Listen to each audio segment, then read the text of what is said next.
उमर अब्दुल्ला के स्टेटमेंट को आप कैसे देखते हैं? विनोद जी, आपका शुक्रिया। इससे पहले कि मैं उमर अब्दुल्ला साहब के स्टेटमेंट पर आऊं या जिस तरीके से विजय सेठी ने अपनी बात रखी उस पर बात करूं, मैं चाहूंगा क्योंकि हमारे साथ भाजपा के बड़े नेता जुड़े हैं, सिख नेता है, जाट नेता है और ने खास ये कि किसान नेता है। जिस तरीके से आज गलेवाल साहब एक बुजुर्ग आज 25वें दिन में मौत के साथ खड़े गले मिलने जा रहा है और कितना क्रोध, आक्रोश और रोष आज दिल्ली के करीब किसानों के अंदर देखा जा रहा है। मुझे लगता है कि राजनीति को एक तरफ रख के ये इनकी नैतिक जिम्मेदारी बनती है, क्योंकि ये किसान नेता है, कम से कम पार्टी लाइन से ऊपर उठकर इन्हें ये याद रखना चाहिए, जब अन्ना हजारे 13 दिन का अनशन करते हैं और आरएसएस के सपोर्ट के साथ उस वक्त यूपीए सरकार को हिलाने की कवायद होती है, तब देश साथ खड़ा होता है। लेकिन आज जब इस देश का किसान सड़कों पर रबड़ बुलेट खा रहा है, फांसी गैस के फूलों को झेल रहा है और तो और खडोरी बॉर्डर पर अब गोरखा हेलमेट का लगना ये बता रहा है कि आने वाले समय में हालात कैसे हैं। लेकिन वो कहावत है ना कि टूटी हुई खाट और झुका हुआ जाट किसी काम का नहीं है। मैं अपनी तरफ से किसान आंदोलन और इस किसान आंदोलन में जुड़े हर नेता, हर व्यक्ति, हर किसान को पूरा समर्थन देते हुए कांग्रेस की तरफ से ये कहना चाहूंगा कि उन्हें उनके हक मिलने चाहिए। देखिए जगदीप जी, आपने साहसी होने का अपना पूरा फायदा उठा लिया, उसका पूरा इस्तेमाल किया है, डिबेट के हद कर डिबेट के हद कर जी दिल दुखता है। अब मैं मुद्दे पर आता हूँ। उमर अब्दुल्ला साहब हमारे गठबंधन के मुख्य घटक दल है, लिहाजा में पूरे सम्मान के साथ उनके दिए गए वक्तव्य पर कोई सवाल न उठाते हुए अपनी तरफ से कुछ सवाल रखता हूँ और उम्मीद करता हूँ कि नेशनल कॉन्फ्रेंस भी जरा थोड़ा सा इस पर अवलोकन करे, मनन करे और जवाब दे। तो सवाल मैं अब आपके सामने रखना चाहता हूँ। पहला सवाल, 20 लाख ईवीएम मशीनें गायब, कोई जवाब नहीं। दूसरा सवाल, सोर्स को जो वो देश जहां पर ईवीएम का यूज होता है पब्लिक करते हैं, हम नहीं करते, कोई जवाब नहीं। तीसरा सवाल, वो कंपनी भारत इलेक्ट्रॉनिक्स लिमिटेड जो ईवीएम बनाती है उसके सामने से 4 निदेशक भाजपा से, कोई जवाब नहीं। चौथा सवाल, वो तमाम लोग जिन्होंने वीवीपैट की खोज की, वही लोग उस तकनीकी टीम में क्यों है?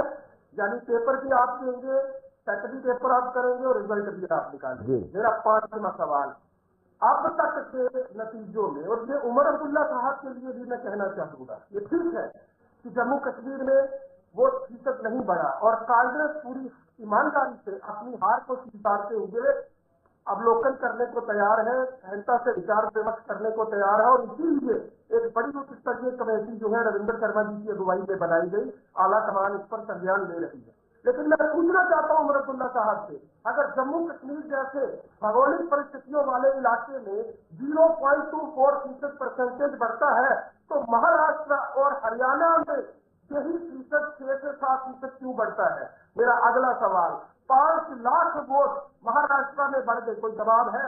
उससे अगला सवाल, एक गांव जिसने मौत बोल करना चाहा, इनको आईना दिखाने की कोशिश की, लेकिन वहां पुलिस भेजकर ताबड़तोड़ 200 एफआईआर दर्ज कर दी गई। मेरा अगला सवाल, विनोद तागड़े जो इनके नेशनल जनरल सेक्रेटरी है, 5 करोड़ रुपया लेकर बांटते हुए पकड़े गए। गनीमत मानिए कि उनको नेता जो शिवसेना के पुराने नेता थे। मेरे सवाल पूरे होने दीजिए, फिर जवाब आपके पास वापस आता हूँ मैं, आपके पास वापस लो। बड़े सवाल मेरे पास भी हैं। शरद जी, इतने सारे सवाल दागे हैं, ये एनसी पर कम है और बीजेपी पर ज्यादा दागे हैं उन्होंने, आप कैसे जवाब देंगे इनका? जी शरदजीत जी। देखिए विनोद जी, आज का जो एजेंडा है इसमें मैं उस पर बात करूंगा जी कि जो कांग्रेस का घटक दल है नेशनल कॉन्फ्रेंस, आज उमर अब्दुल्ला साहब ने कहा, क्योंकि उन्होंने यहाँ से सिर्फ सबसे ज्यादा जो सीट है विधायक है 42 सीटें ली हैं, तो उन्हीं ईवीएम से जीते। इसी तरह अगर 2-4 दिन पहले प्रियंका गांधी जी जीती हैं तो उसी ईवीएम से जीती है। जब ये हारते हैं, क्योंकि इनके पास कोई जवाब नहीं होता है, इनके पास कहने को कुछ नहीं होता है, तो ये सारा जो ठीकरा है वो ईवीएम पे फोड़ देते हैं। जब वो जीतते हैं वही ईवीएम अच्छी होती है। और मैं आपको जानकारी के लिए बता दूं कि ये ईवीएम सबसे पहले मुझे लगता है कि कांग्रेस ने लाई थी। जी आज अब जब ये हार रहे हैं सब जगह से, अब जब घटक दल भी जैसे पहले मैडम प्रिया सेठी जी कह रही थी कि जो समाजवादी पार्टी के अखिलेश यादव है वो भी कह रहे हैं कि भारतीय जनता पार्टी के कार्यकर्ता जो है बड़े नीचे तक काम करते हैं और बड़ी मजबूती के साथ भारतीय जनता पार्टी के कार्यकर्ता जो घर घर वोट लेने के लिए कैंपेन और माननीय प्रधानमंत्री मोदी जी की स्कीम जो है वो नीचे जो लास्ट पंक्ति में लास्ट आदमी बैठा है वहां तक पहुंचाते हैं। तो इसी वजह से भारतीय जनता पार्टी आज पूरे जम्मू कश्मीर में और पूरे हिंदुस्तान में सब लोग जो है वो भारतीय जनता पार्टी का साथ दे रहे हैं। उन सबको पता है कि 60 साल 70 साल इस पार्टी ने क्या किया। ये ऐसे लुभानी बातें कहीं से भी उठा के ले आते हैं और चैनल पे बैठ जाते हैं। मैं बताना चाहता हूँ कि जितना काम पूरे भारत में पूरे हमारे देश में जम्मू कश्मीर में खास करके भारतीय जनता पार्टी की सरकार ने केंद्र की सरकार ने किया है शायद किसी सरकार ने आज तक किया हो। और ऐसे पुराने जो दबे कुचले लोग थे जिनको 60 साल तक न्याय नहीं मिला था उनको न्याय देने में भारतीय जनता पार्टी का योगदान है। आप देखिए कोई मुद्दा ही नहीं रहा है और इनके हाथ में बहुत सारे मुद्दे हैं। हालांकि नेशनल कॉन्फ्रेंस बहुत अच्छा कर रहे हैं, उमर अब्दुल्ला बहुत अच्छा कर रहे हैं कि इनको दूर रखते हैं और अच्छी बात है क्योंकि उसको भी पता है कि ये डूबता जहाज है।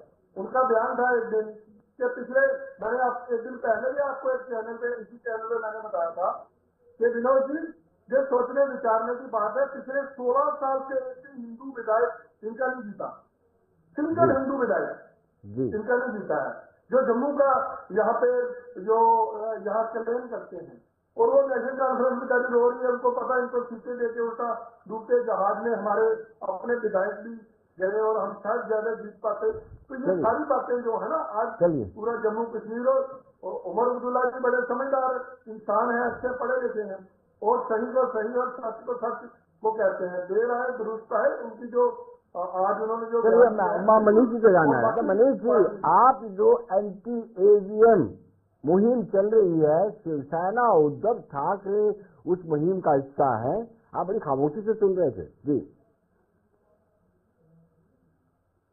जी मनीष जी कहते हैं ना वो जिस तन लगे वो तन जाने। देखिए वो कहते हैं ना जिस तन लगे वो तन जाने कि कोई ना जाने सीट पर आई। यही चीज जो है उमर अब्दुल्ला जी को अभी समझ नहीं आई। उमर अब्दुल्ला जी इस समय जो है बीजेपी की तारीफ कर रहे हैं, बीजेपी वाले उमर नेता की तारीफ कर रहे हैं। इस समय कंफ्यूजन क्रिएट किया जा रहा है।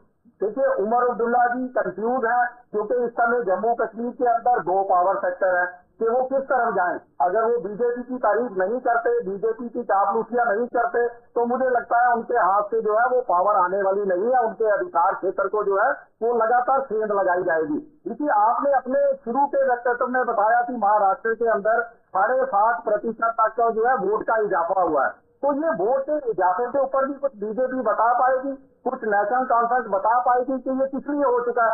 आज हम अगर EVM की दुहाई देते हैं कि हम तकनीक के अंदर जो है प्रशस्त हो रहे हैं तो ये किस तरह की तकनीक है। ऐसा तो कभी बैलेट पेपर में भी नहीं हुआ करता था कि इतने इतने दिनों बाद जो है वो परसेंटेज को बढ़ाया जाना और इतने परसेंटेज जो है बढ़ जानी। बिल्कुल कांग्रेस के प्रवक्ता भी बता रहे थे कि कितने लाख वोट जो है वो महाराष्ट्र के बढ़ गए। कोई चुनाव आयोग का जवाब आया, कोई चुनाव आयोग का जवाब नहीं है। चुनाव आयोग पूरी तरह से खामोश है। तो इस तरह ये उमर अब्दुल्ला जो ट्वीट कर रहे हैं या जिस तरीके का वो बयान दे रहे हैं मुझे लगता है कि उनको इन तरह के बयान से परहेज करना चाहिए क्योंकि उनको अभी तक जो है EVM का खामियाजा नहीं भुगतना पड़ा। ये उनके लिए बहुत बेहतर है कि बीजेपी ने कश्मीर में चुनावों को लेकर कोई दिलचस्पी ही नहीं दिखाई। उन्होंने लोकसभा में भी अपने उम्मीदवार नहीं खड़े किए और विधानसभा में भी उन्होंने लगभग अपने हथियार डाल दिए थे। एक फेयर पैकेज दे दिया था EVM को लेकर कि जाओ कश्मीर की पार्टियां जो है नेशनल कॉन्फ्रेंस जीते। चलिए जगदीप जी 2 सवाल आपसे जानना चाहूंगा। ये तो नेशनल कॉन्फ्रेंस की कांग्रेस के प्रति तल्खी का कारण क्या है, और दूसरा मैं ये जानना चाहता हूँ कि उमर अब्दुल्ला कह रहे हैं कि आपको मतदान तंत्र पे अगर भरोसा नहीं है तो क्यों लड़ते हो, क्यों जमानतें जब्त करवाते हो। विनोद जी मैं दोनों सवालों का उत्तर दूंगा जी। उससे पहले मेरे भाई ने कहा अक्सर कहते हैं कांग्रेस डूबता हुआ जहाज है, तो आज मैं फिर से इनको बता दूं कि जब कोई जहाज डूबता है तो सबसे पहले उस जहाज के अंदर रहने वाले चूहे था। दूसरी बात, कांग्रेस ने मझधारों से लड़कर उन विपरीत परिस्थितियों और हालातों खुद को किस तरीके से संवारा है ये आज देश जानता है। माननीय राहुल गांधी जी की अगुवाई। अब मेरे कुछ सवाल जो मैंने पहले पूछे उनका उत्तर तो मिलना नहीं है। मैं तथ्यों पर बात करने वाला आदमी विनोद जी, आप जानते हैं जी। उमर अब्दुल्ला साहब के लिए जो अभी बोला मनीष तानी भाई ने बिल्कुल ठीक बोला, लेकिन एक बात जो है वो शायद मुझे लगता है नहीं हो पाई अभी इस विदेश में। अगर कश्मीर में भाजपा वही धोखा, वही बेईमानी, वही गुटता करती तो कश्मीर जल उठता, ये जानते थे। मेरा सीधा सवाल है, आज ये बड़ी बड़ी बातें कर रही है, कौन से जीवीएल नरसिम्हा राव जरा बताएंगे आप, जब उन्होंने ईवीएम के खिलाफ बकायदा किताब लिख डाली, डेमोक्रेसी इन नेचर, इसकी प्रस्तावना अडवाणी साहब लिखते हैं। ये ठीक है, कांग्रेस ईवीएम लेकर एक प्रयोग था, हमने किया, लेकिन आज उस प्रयोग का क्या हद अकल कर दिया भाजपा ने। मैं पूछना चाहता हूं, मैं कुछ सवाल जो रह गए क्योंकि जवाब तो मिलने नहीं है, पर मैं दर्शकों के सामने ये सवाल रखना चाहता हूं, ये मुझे बता दें क्यों रातों रात अध्यादेश लाकर सुप्रीम कोर्ट के जो चीफ जस्टिस है उनको उस कमेटी से बाहर मोदी जी ने किया? क्यों तो इलेक्शन कमिश्नर बिना कोई कारण बताए इस्तीफा देकर? क्यों अशोक लवासा को इतना प्रताड़ित किया गया कि उन्होंने रिजाइन दे दिया? उसके बाद वो भारत जैसे देश के अंदर जहां वो पैदा हुए नौकरी करना भी उन्होंने बेमानी समझा और कहीं विदेशी इंटरनेशनल लेवल पर नौकरी करने चले गए। कारण क्या था? क्योंकि अशोक लवासा ने मोदी जी को क्लीन चिट देने के लिए इनकार कर दिया था उनके जहरीले बयानों पर। और मेरा सीधा सवाल है भाई साहब, मैं अभी नांदेड़ की सिंपल सा सवाल था। वो कहते हैं कि आपको मतदान तंत्र पर, आपकी आवाज नहीं आ रही विनोद जी, आपके मतदान तंत्र पर आपको मेरी आवाज सुन नहीं पा रहा, मतदान तंत्र पर जो तंत्र है उस पर भरोसा नहीं है तो आप इलेक्शन क्यों लड़ते हैं? ये उमर अब्दुल्ला ने कहा है, मैंने नहीं कहा है।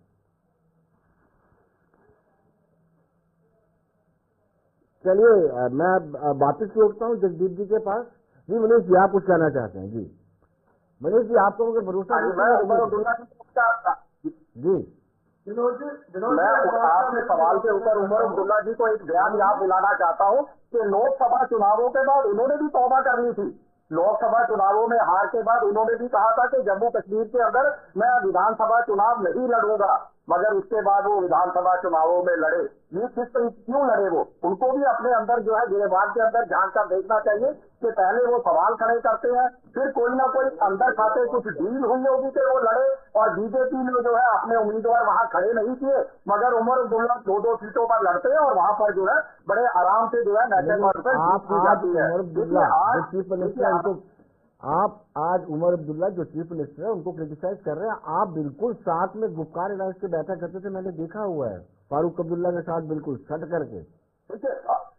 आज आपको सबसे पहले तो मैं हर बार मैं ऐतराज जताता रहा हूं कि उसको गुप्कार अलायंस ना बोलिए। जब फिर सेना उन बैठकों के अंदर शामिल होती थी वो सर्वदलीय बैठक थी और वो जन मुद्दों पर बैठक होती थी। वो बैठक के अंदर कभी 370 का मुद्दा नहीं उछाला गया। वहां पर बैठक होती थी कि गैर स्थानीय लोगों को किस तरीके से जम्मू कश्मीर के राइट किए जा रहे हैं, उनको जो है वोट का अधिकार दिया जाता है। वह बैठकें होती थी कि जम्मू कश्मीर के जो 10 सालों से लोकतांत्रिक प्रक्रिया बहाल नहीं की जा रही, उस लोकतांत्रिक प्रक्रिया को बहाल की जाए। बिल्कुल आज भी हम इन मुद्दों के ऊपर जो है उनके साथ हैं, तमाम विपक्षी पार्टियां इनके साथ हैं। बीजेपी की तानाशाही के खिलाफ आज भी जो है जम्मू कश्मीर के अंदर आवाज बुलंद हो रही है। आप बताइए, इतना लंबा अरसा बीतने के बावजूद भी बीजेपी जवाब देगी कि एक तरफ तो शीतकालीन सत्र में संविधान पर जो है वो चर्चा हो रही है और जम्मू कश्मीर को लेकर हमारे संवैधानिक अधिकारों का हनन किया जा रहा है, जम्मू कश्मीर को राज्य का दर्जा नहीं लौटाया जा रहा, इन चीजों पर बात नहीं की जा रही।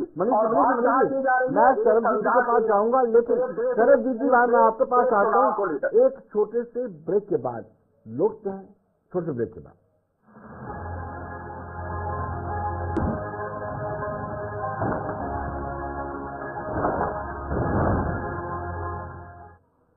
ब्रेक के बाद एक मरतबा फिर स्वागत है। और मैं सरब जी से जानना चाहूंगा, सरब जी काइंडली मुझे ये बता दीजिए, ईवीएम लाया कांग्रेस ने और इसका विरोध जो है लाल कृष्ण आडवाणी ने किया था, लेकिन आज फिर आप उनकी वकालत करनी पड़ रही है।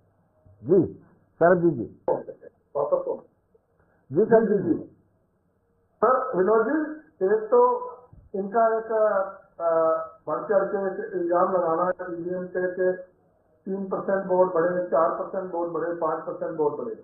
मैं आपको बताना चाहता हूं कि ये जो हमारे देश में पैरामिलिट्री फोर्सेस और आर्मी है, ये लगभग 60-70 लाख के लगभग जवान हैं। 20 लाख से ज्यादा तो हमारी आर्मी है और पैरामिलिट्री फोर्सेस है।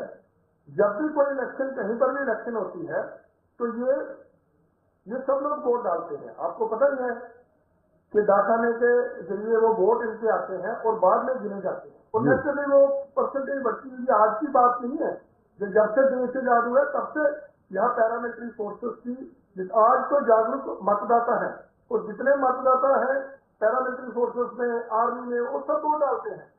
और आपको पता है कि ईवीएम स्टार्ट होने से पहले उनकी गिनती होती है, तो फिर वो फिक्र थोड़ी सी आगे पीछे जाती है। तो इनका ये कहना कि 5 लाख वोट वहां बढ़ गया, 1 लाख वोट वहां बढ़ गया, जो बड़े राज्य हैं यूपी जैसे, महाराष्ट्र जैसे, आप क्या सोचते हो कितने लोग वहां पे पैरामिलिट्री फोर्सेस और आर्मी में है? क्या वो अपने मतदान का इस्तेमाल नहीं करते हैं?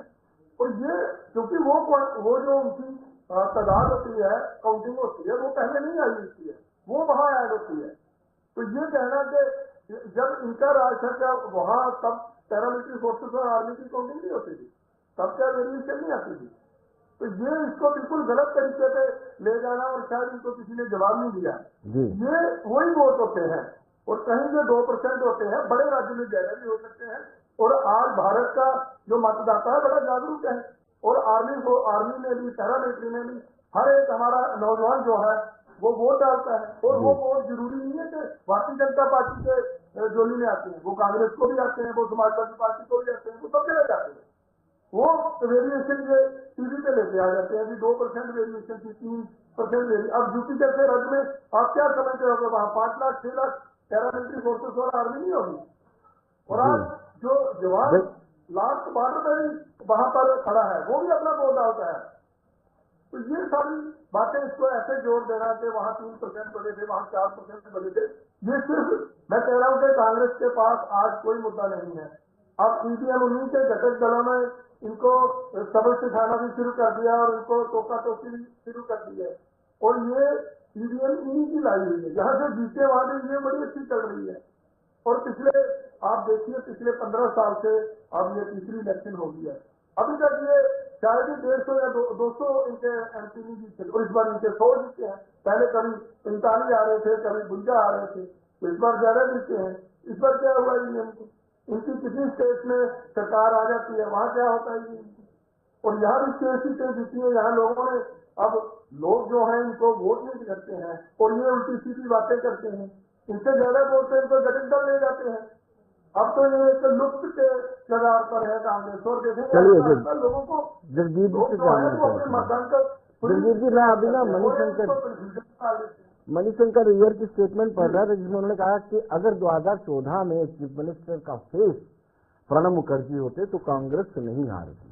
आपको आत्ममंथन करने की जरूरत है। आपने no doubt fact finding committee Jammu Kashmir के लिए बनाई है और हम रविंद्र शर्मा जी हैं, वो हमारी फर्टिलिटी से भी रहे हैं और बड़े उनके अनुभव पर कोई संदेह नहीं करते। 1 महीने का टाइम था, यानी 18 नवंबर को आपने कमेटी की रिपोर्ट सबमिट करनी थी। अभी तक आप रिपोर्ट सबमिट नहीं कर पा रहे क्योंकि आप कुछ बड़े लोगों को बचाना चाहते हैं। विरोध जी, मैं इस सवाल का उत्तर दूंगा। अब इसे ना बेसिकली ना तो हैरत होती है, ना कोई असंभव होता है, अफसोस होता है। क्या कह रही है कि आपके मंच से खड़ा होकर लोगों को मतलब मूर्ख समझते हैं? इन्हें मालूम भी है कि जो लोग, जो पैरामिलिट्री, जो सिक्योरिटी फोर्सेस के लोग बैलेट पेपर से वोटिंग करते हैं वो सबसे पहले गिनी जाती है। इस दुनिया में रहते हैं आप, सिर्फ और सिर्फ वो लोग जो वहां पर लोकल एडमिनिस्ट्रेशन के होते हैं, 4 से 6 लोग, वो जरूर वोट करते हैं अगर वो अपने इलाके में ना हो। दूसरी बात, 5 से 6 लाख वोट बढ़ गए। वो वोट में कौन से बता रहा हूं, पहले सभी तो लीजिए। टोटल वोट अगर एक विधानसभा में 100 है तो इंडिया में 120 बता रही है भाई। वो जो 20 वोट ऊपर वाले वो कहां से आए? तीसरा सवाल, इन्होंने बार बार अखिलेश यादव जी का जिक्र किया। मैं बयान बताता हूं उनका, ये पता नहीं कौन से ग्रुप पे रहते हैं। अखिलेश जी ने कहा कि अगर मैं सारी की सारी लोकसभा सीटें नहीं जीत जाता तभी मैं ईवीएम के खिलाफ बोलता, और यही बात उनका ठाकरे नहीं कही है। और सबसे बड़ी बात, बार बार क्यों हम महाराष्ट्र और हरियाणा की बात कर रहे हैं? क्योंकि वहां पर लाखों वोट बड़े हैं। अरविंद केजरीवाल के सवाल का जवाब दे दीजिए, आपके लेटर पैड में 11,000 लोगों के वोट काटने के लिए आवेदन किया गया, इलेक्शन कमीशन ने अपनी वेबसाइट पर डाला तक नहीं। मेरे सवाल का जगदीप जी, मेरे सवाल का जवाब देंगे आप? मेरे सवाल का जवाब देंगे? झूठ बोलने की परंपरा मैं पूछना चाहता हूँ कि अभी क्या चाहते हैं, नहीं पहले भी वोट पड़ते थे, कभी 6 से 7% और सबसे बड़ी बात, जब आप काउंसिल में जाते हैं तो क्या करता है, मत बोलिए, थोड़ी आप सवाल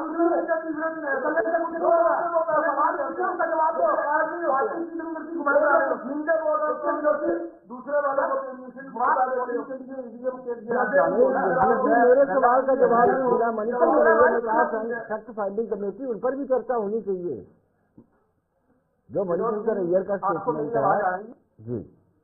देखिए, मैं इनके सारे सवाल जो मैंने इनसे रखे, इनका जवाब इनके पास नहीं है जी। ये झूठ बोलना, लोगों को भ्रमित करना भाजपा की पुरानी आदत है। आप मुझे सिर्फ ये बता दीजिए, जो रनर अप है, जो कुछ वो 47,000 क्यों बढ़ाई है, और फिर जब वो ऐसा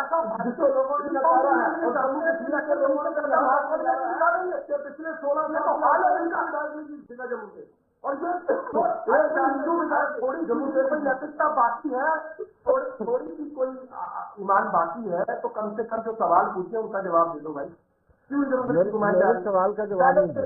वोट होता है, मैंने फैक्ट फाइंडिंग कमेटी का रिकमेंडेशन का सवाल पूछा था। बात करता हूँ विनोदी, ये सोच की बात, लोगों को भ्रमित करना बंद करें। और ईवीएम जो है उसके नाम पर आज जो स्थिति इन्होंने देश में बना दी है, केजरीवाल की रिपोर्ट क्या कहती है? अरे ये तो आपको जवाब दे रहे हैं,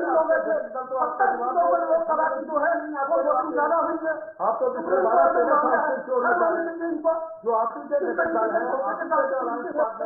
किया था इन्होंने वहाँ चर्चा है, हम बात करते हैं कई जगह पर इन्होंने कहा था और इसके साथ मिलकर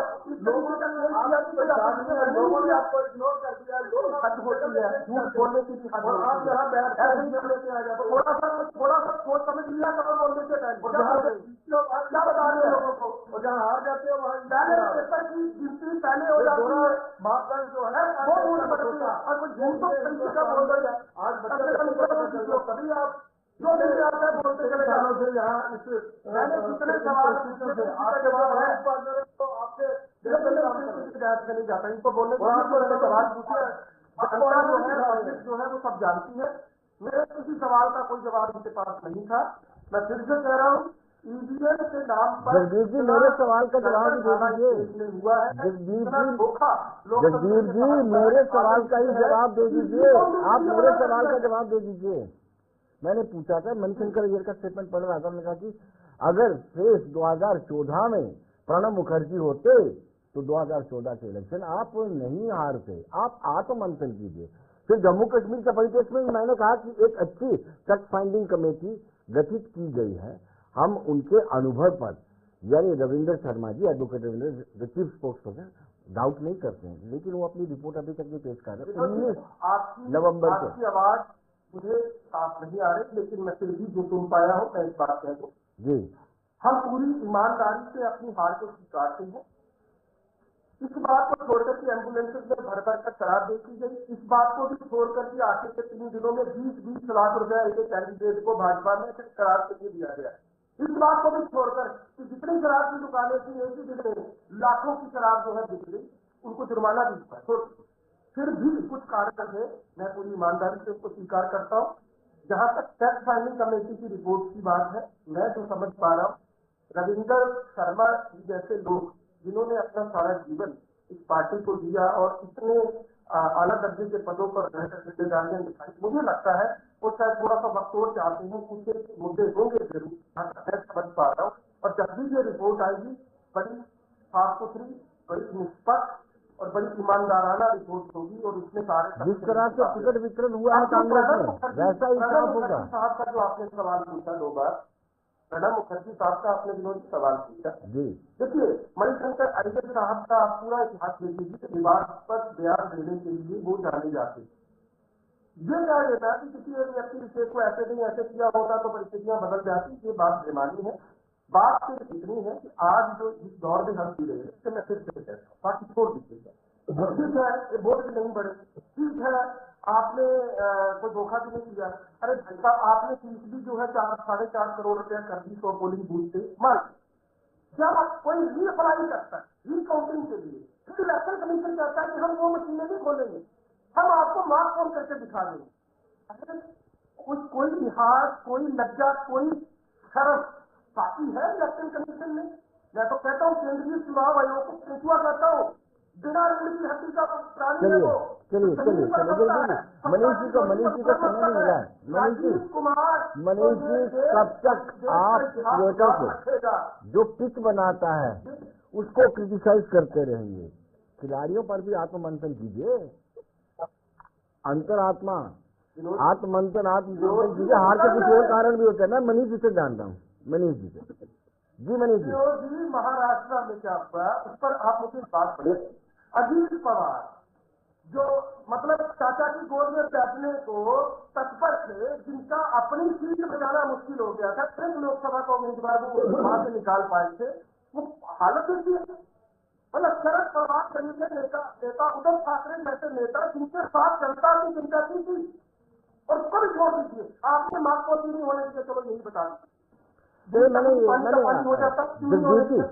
मैंने इनफैक्ट ये सवाल मनीष जी से पूछा था। मैंने कहा पिच पर या पिच बनाने वाले को कितनी देर क्रिटिसाइज करते रहोगे जब तक आपके बैट्समैन और बॉलर ठीक से नहीं खेल पाएंगे। देखिए, हमारे बैट्समैन और बॉलर कितने सक्षम हैं वो तो मुझे लगता है कि लोकसभा चुनावों में दिखा दिया गया था। लोकसभा के चुनावों के नतीजे देख लीजिए, उसके बाद जो है वो पिच के अंदर अगर खड्डे कर दिए गए और पिच जो है बीजेपी के अनुरूप बना दी जाती है तो खिलाड़ी क्या करेगा? खिलाड़ी तो हाथ धरे के बिना और कुछ कर नहीं सकता। देखिए, इस समय जो पिच तैयार की जा रही है ना, किसी भी लोकतांत्रिक देश के अंदर पिच तैयार करनी चाहिए पूरे देशवासियों के लिए, सबके लिए एक समान। हम तो कहते हैं फ्री एंड फेयर इलेक्शन, कहाँ हो रहे हैं फ्री एंड फेयर इलेक्शन? अभी बीजेपी के प्रवक्ता बड़ा हास्यास्पद बयान दे रहे थे कि इनको समझना चाहिए कि हमारे देश के सुरक्षाकर्मी वोट डालते हैं। अरे सुरक्षाकर्मी क्या 2014 से पहले कभी वोट नहीं डालते थे? वो तो शुरू से वोट डालते रहे हैं और उनकी वोटों की गिनती होती आई है। इसमें परसेंटेज पे बढ़ जाना और उसको सुरक्षा कर्मियों के वोटों के साथ मिलाना, वो तो मुझे कोई इनका लॉजिक किसी तरह से कुछ समझ नहीं आया। देखिए, इस समय चुनाव आयोग जिस तरह की जो है रवैया अपना रहा है वो पूरे देश इस समय देख रहा है। तमाम विपक्षी पार्टियों के सवालों के जवाब नहीं दिए जा रहे। अगर आप बैलेट पेपर से, मुझे ये नहीं समझ आती कि लोकतांत्रिक देश के अंदर अगर जनता आवाज उठा रही है कि बैलेट पेपर से चुनाव करवाए जाए, तो क्यों नहीं चुनाव आगे आकर 1-2 राज्यों के अंदर? देखिए, अभी मैं ये भी नहीं कह रहा कि आप पूरे देश में चुनाव करवा दीजिए, कम से कम 1-2 राज्यों के अंदर शुरुआत तो करके देखिए। फिर उसके बाद विपक्ष, अगर विपक्ष के अंदर कोई कमियां होंगी वो अपने आप उजागर हो जाएंगी। अगर सत्ताधारी पार्टियों के अंदर कमियां होंगी, हेराफेरी की मंशा होगी, तो वो भी जो है दूध का दूध पानी का पानी हो जाएगा। मैंने कहा कि आत्मचिंतन करना बड़ा लाजमी होता है। जब आपकी एक छवि, एक हिंदुत्व जैसी बनी हो, आप उसको डिल्यूट करोगे तो पब्लिक आपको सबक सिखाएगी ना। आपने ऐसा किया है, आप मानिए, आप भी आत्ममंथन कीजिए जैसे कांग्रेस कर रही है। आप या तो आप कह दीजिए कि आपका हिंदुत्व से कोई लेना देना नहीं है। देखिए, अगर कोई लेना देना नहीं होता तो हमें लोकसभा चुनावों के अंदर इतना अपार समर्थन नहीं मिलता। हमारा चुनाव निशान बीजेपी नहीं चुनती, शिवसेना का नाम नहीं चुनती, शिवसेना को तोड़ने की जो है वो कोशिशें नहीं करती। ये तमाम चीजें तभी की गई क्योंकि उनको पता था कि आने वाले कल में शिवसेना ही एकमात्र ऐसी पार्टी है जो हिंदुत्व के ऊपर जो है बीजेपी को टक्कर देगी और बीजेपी को जो है वो उसकी सामना करने के लिए तैयार करिए। चलिए सरबजीत जी, आप पर इतने इल्जाम लग रहे हैं भाजपा पर ईवीएम को लेकर। जी, मैं शिवसेना के प्रवक्ता की बात सुन रहा था। आज बाला साहब ठाकरे भी अगर उनकी जो आत्मा है वो देख रही होगी कि इनके क्या करतूते हैं। जो शिवसेना हिंदुओं की रक्षा के लिए बनी थी, अटल बिहारी वाजपेयी जी की आत्मा तो नहीं देखी होगी, आज का महाराष्ट्र में जो बिना जो है बहुमत के आप सरकारें बनाने का काम कर रहे हो, जो वो ऑपरेशन चलाते हो, वो उनकी आत्मा कर लीजिए। वो जो है लाल कृष्ण अडवाणी जी को भी कुछ कर लीजिए। तो आप कहाँ मिल गए मुस्लिम लीग के साथ? आप कहाँ मिल गए कांग्रेस के साथ? आप कहाँ मिल गए? सत्ता हासिल करने के लिए महाराष्ट्र में आपकी क्या हालत रही? और पार्लियामेंट की आप बात कर रहे हैं, अब असेंबली में लोगों ने आपको सबक सिखाया है, क्योंकि जिस बुनियाद पे, जिस फाउंडेशन पे लोकसभा ने बाला साहब ठाकरे लोकसभा ने जिसको सबक सिखाया, आपने क्या किया? आज इसी वजह से आपकी हालत खराब हुई है।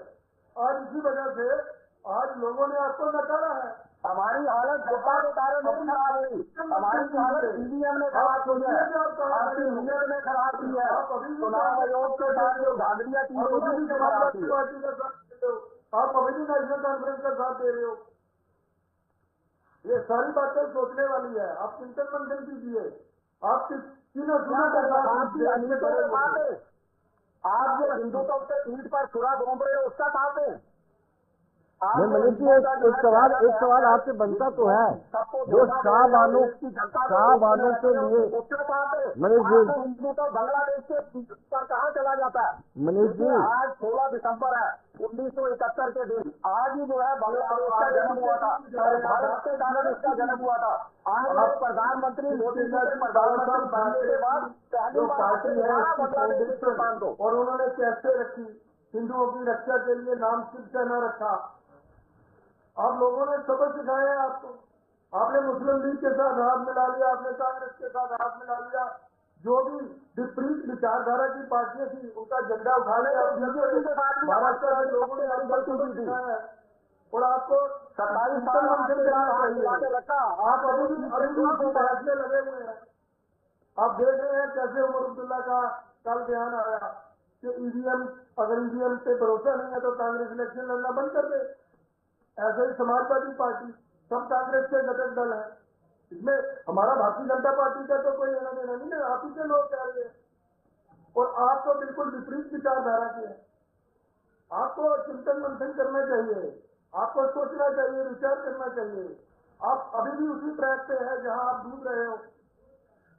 मनीष जी, आपको कहीं ना कहीं अपनी आइडियोलॉजी में बदलाव करने का पनिशमेंट मिली है। जनता ने आपको कहीं ना कहीं इस तरीके से सजा दी है, जो अभी। हाँ जी, जगदीश जी। विनोद जी, आज कुछ तकनीकी प्रॉब्लम रही है, जिस वजह से मैं ना तो पूरी डिस्कशन सुन पा रहा हूँ, ना ही उन सवालों को समझ पा रहा हूँ जो आपने बातें की।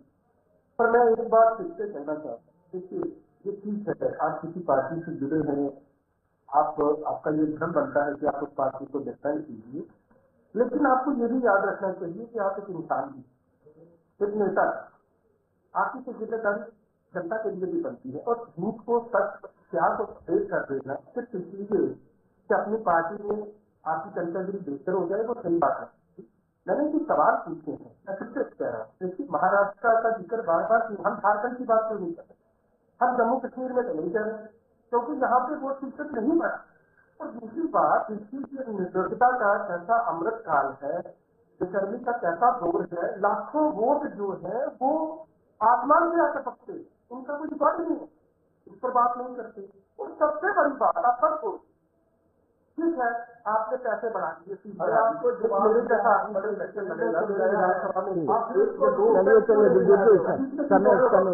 इजाजत नहीं दे रहा है, समय इजाजत नहीं दे रहा है। जगदीप जी आपका बहुत बहुत शुक्रिया, सरबजीत जी आपका बहुत बहुत शुक्रिया, मनीष जी आपका बहुत बहुत शुक्रिया। तो दर्शकों, बने रहिए देश दुनिया की खबरों के लिए और मुझे दीजिए इजाजत। नमस्कार।